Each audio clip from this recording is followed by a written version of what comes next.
बच्चों, आज की कक्षा में आप सभी लोगों का फिर से स्वागत है। बच्चों, आज हम सर्वनाम शब्दों को पढ़ने वाले हैं, ठीक है। और सर्वनाम शब्दों को तो हमने पहले भी पढ़ा है, लेकिन आज हम, जैसे हमने पिछली क्लास में पैराग्राफ में संज्ञा शब्द ढूंढा था ना, वैसे ही आज हमें इस क्लास में सर्वनाम शब्द ढूंढना है।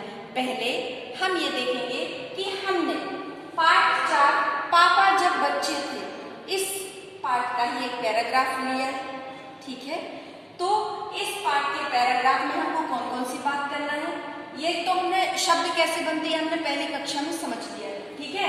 तो आज फिर से हमको ध्यान देना है, ये नहीं बताऊंगी कि शब्द कैसे बनते हैं। आज आप लोगों को ध्यान रखना है कि कौन कौन शब्द का उच्चारण करते समय कौन से अक्षर आ रहे हैं, कौन सी मात्रा आ रही है, कैसे विराम चिन्हों का उपयोग हो रहा है। तो ये वाली बात आपको ध्यान रखना है, ठीक है, जिससे आपकी लर्निंग स्किल का भी आपको खुद पता चल जाएगा कि मैंने जो पिछली कक्षा में सीखा था वो मैं अभी कैरी कर रहा हूँ या नहीं।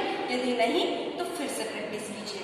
तो बच्चों, आपको मैं एक बार फिर से आपको बता दूं कि रीडिंग एक्टिविटी में आपको इसी पाठ का या किसी भी पाठ का जो भी मैडम चूज करती है उस पाठ का आपको एक पैराग्राफ दिया जाएगा, ठीक है।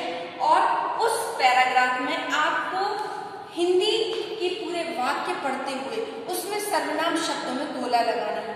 ये जो वीडियो है ये आप लोगों के मार्गदर्शन के लिए बनाया जा रहा है, ठीक है। तो बच्चों, बहुत ध्यान से देखिएगा। तो आज चलो हम आज की कक्षा शुरू करते हैं। आज हम पढ़ने वाले हैं सर्वनाम शब्द। अब सर्वनाम शब्द की परिभाषा है बच्चों, संज्ञा के स्थान पर उपयोग होने वाले शब्द सर्वनाम कहलाते हैं।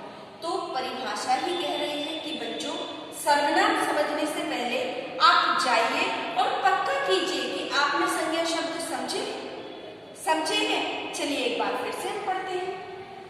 संज्ञा की परिभाषा, किसी व्यक्ति, वस्तु, स्थान, अवस्था, भाव और जाति के नामों को संज्ञा कहते हैं। ये तो हो गई परिभाषा, ठीक है।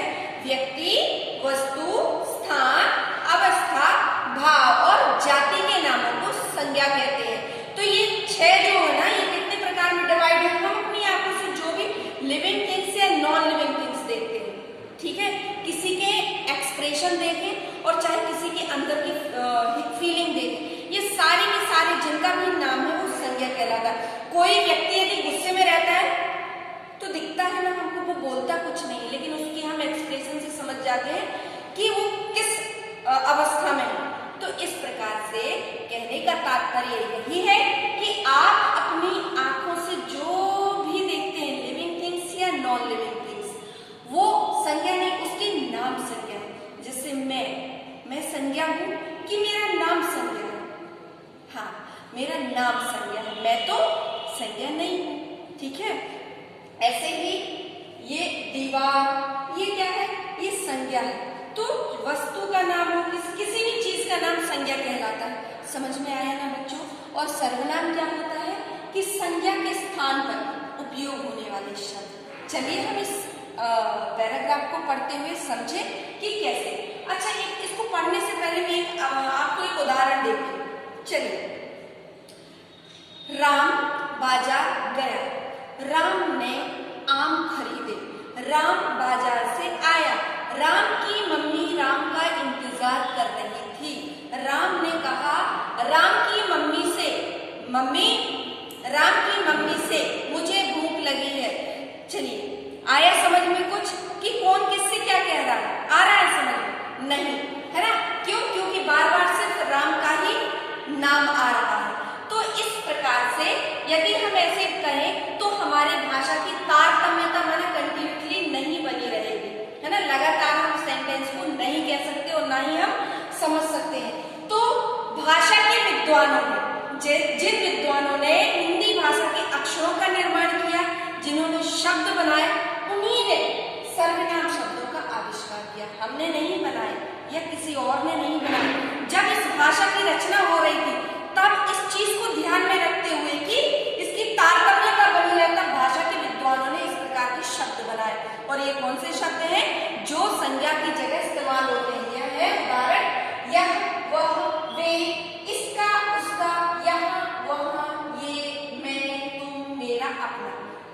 ना, तो यदि वस्तु की जगह इस्तेमाल होंगे तो भी उस प्रकार के लगेंगे।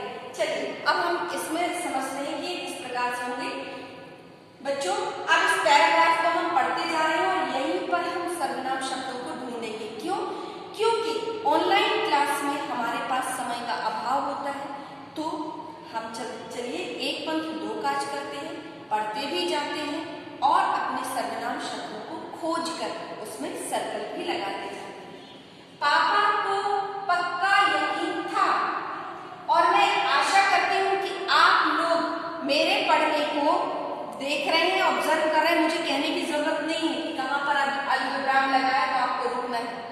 पहली कक्षा में हमने इसका बहुत अच्छे से अभ्यास किया है, ठीक है। तो पापा, पापा शब्द क्या है बच्चों? संज्ञा शब्द। अब हमने संज्ञा में बोला क्यों लगाया?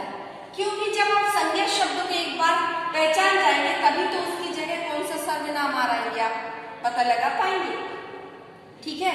तो पापा को पक्का यकीन था कि बड़े होकर वह आया। वह माना कौन? पापा। ये पहला हमारा सर्वनाम शब्द। वह चौकीदार ही बनेंगे, लेकिन एक दिन अपने चटकदार हरे ठेले को लिए चौकीदार बनेंगे। एक दिन अपने मीन्स कौन?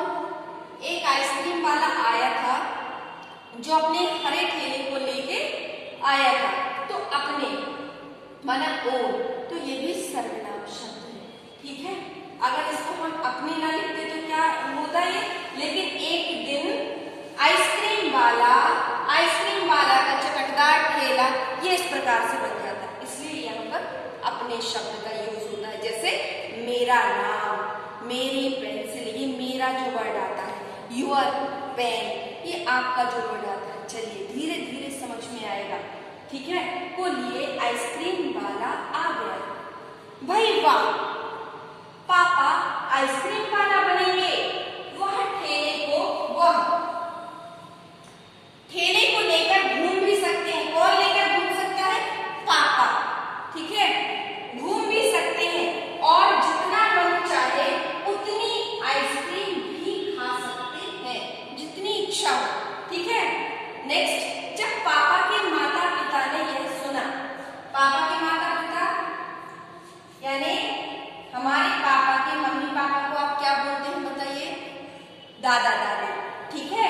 तो जब दादा दादी ने सुना कि वह आइसक्रीम बेचने वाला बनना चाहते हैं, वह कौन?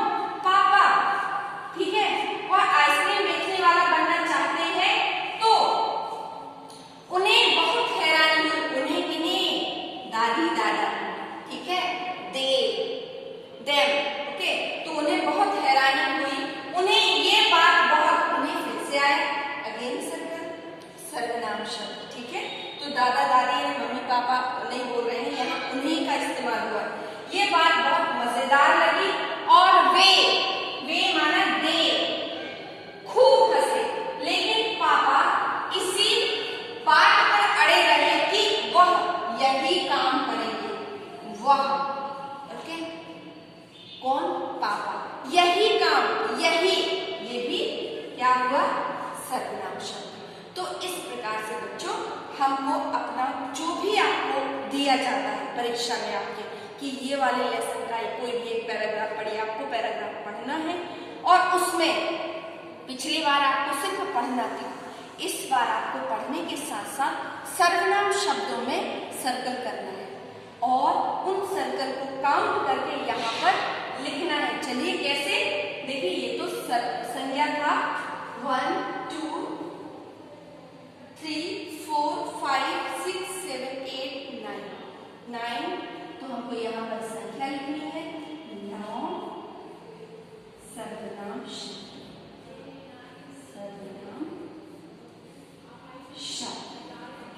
जिससे हम यहाँ पर क्रॉस चेक करेंगे कि हमारे बच्चों ने सही से सर्वनाम शब्दों को देखा, कहीं छूटा तो नहीं है, ठीक है।